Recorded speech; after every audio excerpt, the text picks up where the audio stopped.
Hello, my name is Jason Carter, and today I will be reading you the book Curious George Goes to the Hospital by Margaret and H.A. Ray. This book was originally published in 1966 by Houghton Mifflin. I chose this book from my personal library because it was one of my favorite books as a child, and as an adult, I wanted a copy I could share with others. Curious George was created by the wife and husband team of Margaret and Hans Augusto Ray. Margaret wrote the stories and Hans illustrated them.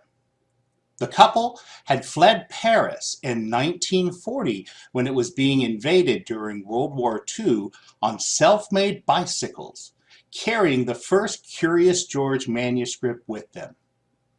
That book was published in 1941, and there were 4 other books they wrote and illustrated before the book we'll read today.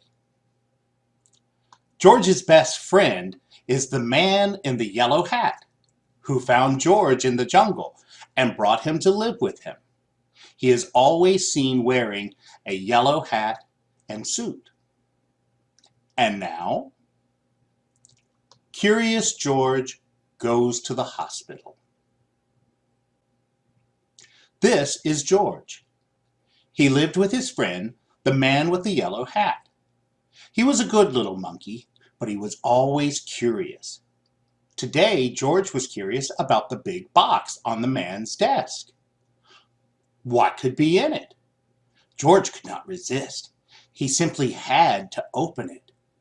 It was full of funny little pieces of all sorts of shapes and all sorts of colors. George took one out. It looked like a piece of candy. Maybe it was candy. Maybe he could eat it.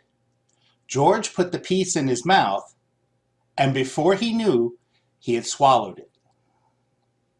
A while later, the man with the yellow hat came home. "Why, George," he said, "I see you have already opened the box with the jigsaw puzzle. It was supposed to be a surprise for you.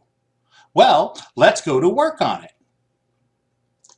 Finally, the puzzle was finished.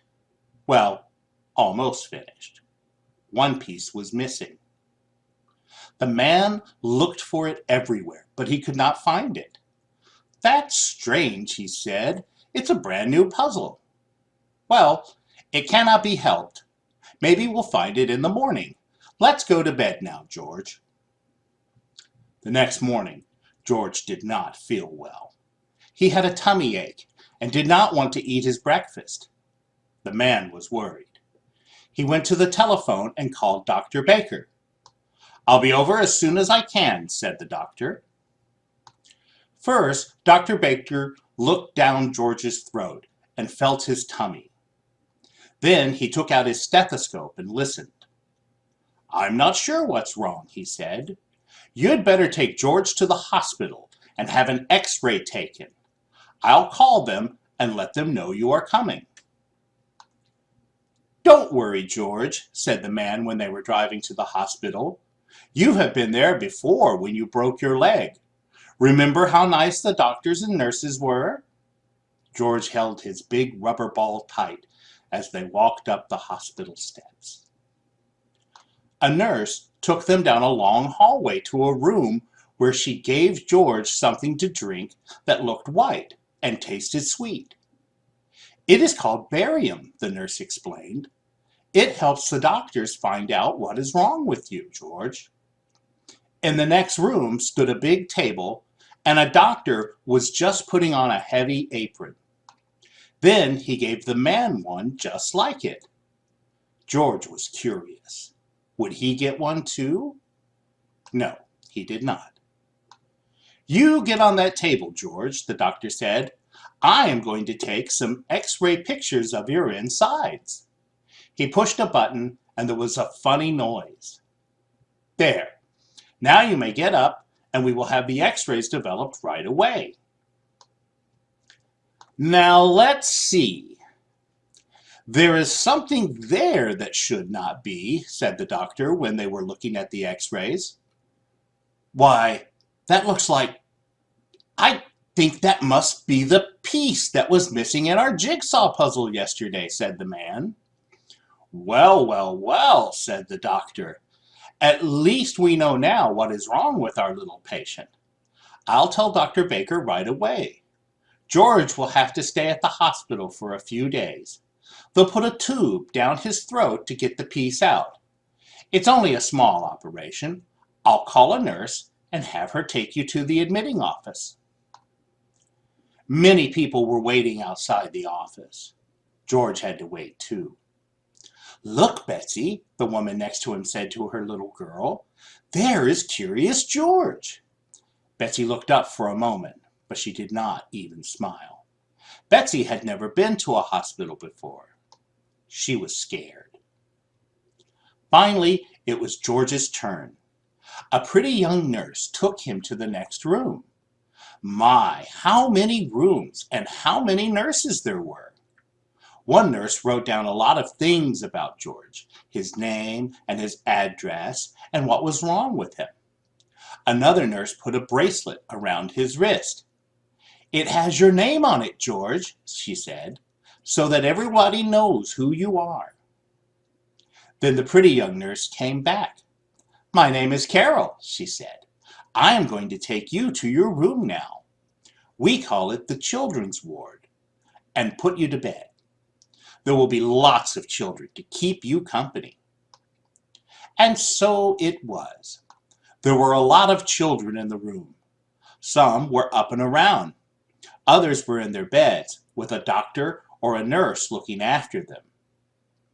Dave was having a blood transfusion. Steve had his leg bandaged and was sitting in a go-kart.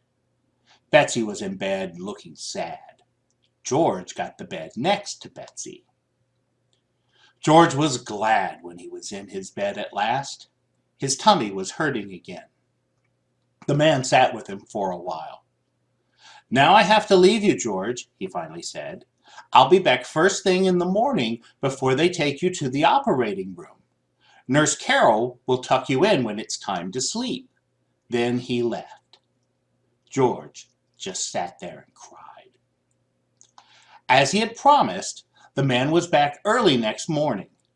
The nurses were keeping George very busy. One nurse was taking his temperature. One was taking his blood pressure. One was giving him a pill. To make you sleepy, George, she said. And one was getting ready to give him a shot. It's going to hurt, George, she said, but only for a moment. She took his arm, and George let out a scream. But the needle hasn't touched you yet, said the nurse, laughing. There. Now it's done. That wasn't so bad, was it? No, it really was not. And anyway, it was over now. By the time the attendant came with the stretcher to wheel him to the operating room, George was getting sleepy. He tried hard to stay awake. He was curious to see what would happen next. He could see a big table with bright lamps over it and doctors and nurses all around. They had caps on their heads and masks over their faces. Only their eyes were showing. One of the doctors winked at George and patted his head. It was Dr. Baker, who had been to the house when it had all started. He looked funny with his mask on. And then George was fast asleep. When George woke up, he did not know what had happened. He did not even know where he was. Then he saw Nurse Carol. It's all done, George, she said. They got the piece out. In a day or two, you will be running around again. The man had brought him a picture book. But George felt sick and dizzy. His throat was hurting too. He was not even curious about the new book. He closed his eyes again. We'll let him sleep, said Nurse Carol. The more he sleeps, the better. The next morning, George felt better. He even ate a dish of ice cream. Dr. Baker came to see him, and the man, of course, came too. Betsy was watching him from time to time. She seemed a little less sad, but she still did not smile. Steve wheeled his go-kart over to George's bed. "Tomorrow I can get up and try to walk," he said. "Boy, I can hardly wait." "I'll take you to the playroom now, George," Nurse Carol said the next morning. "And in the afternoon, your friend will come and take you home." The playroom was full of children. A lady was showing Betsy how to use finger paint. There were all sorts of things to play with, even a puppet theater. And that was just the thing for George. He had 4 hands, so could handle 4 puppets at the same time. George gave a real puppet show with a dragon and a clown and a bear and a policeman. The children laughed and shouted, and even Betsy for the first time smiled a little. There was a TV set in the playroom and also a record player. George was curious. If he climbed on the record player and turned the switch, would it go round and round like a real merry-go-round? It did. It started slowly, then it went faster and faster, and whoopee! George had lost his balance and was sailing through the air. Luckily, George landed on a soft cushion. The children cheered, and Betsy smiled again. George was so funny. But then the play lady picked George up. "That's enough for now," she said. "You'd better take a nap before lunch. We have a big day ahead of us. The mayor is coming to visit the hospital today, and later on you will be going home, George." When George woke up, Steve was just taking his first steps. A nurse was helping him, and the children were watching. The go-kart was standing there empty. George was curious. He looked at it. Then he climbed into it. Then he grabbed the wheels, and then, while nobody was looking, he wheeled the go-kart right out of the room. George could make the go-kart go very fast. This was fun! Down the hall he went. By now, the nurse had noticed that he was gone and came running after him. "George! George!" she shouted. But George was too excited to listen. He wheeled around the corner and down the ramp to the floor below, where some men were busy pushing lunch carts, and a lot of doctors and nurses were showing the mayor around. George tried to stop, but it was too late. Wham! The go-kart landed right in the middle of everything.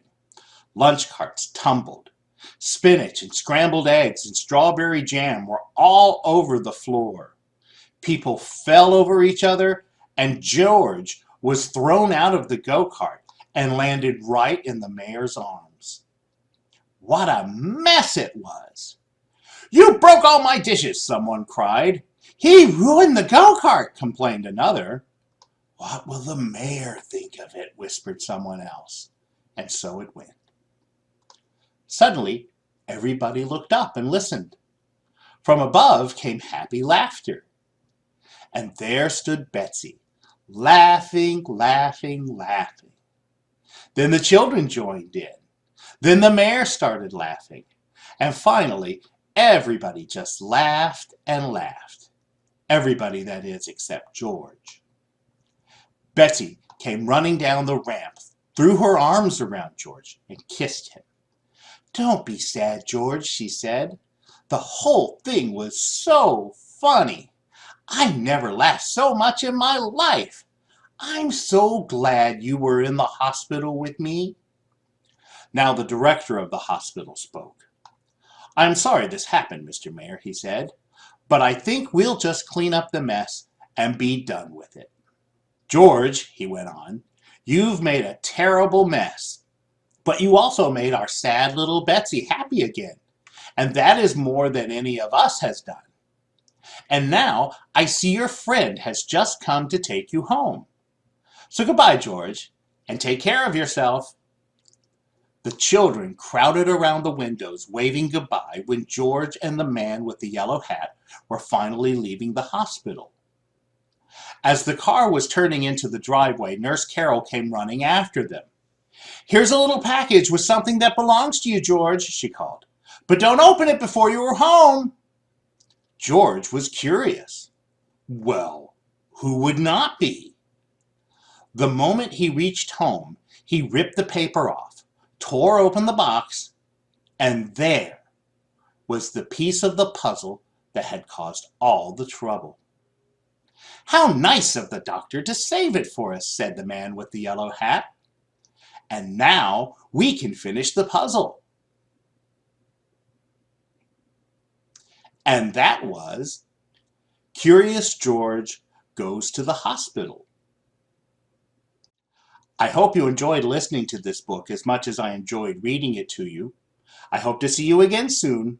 Bye-bye.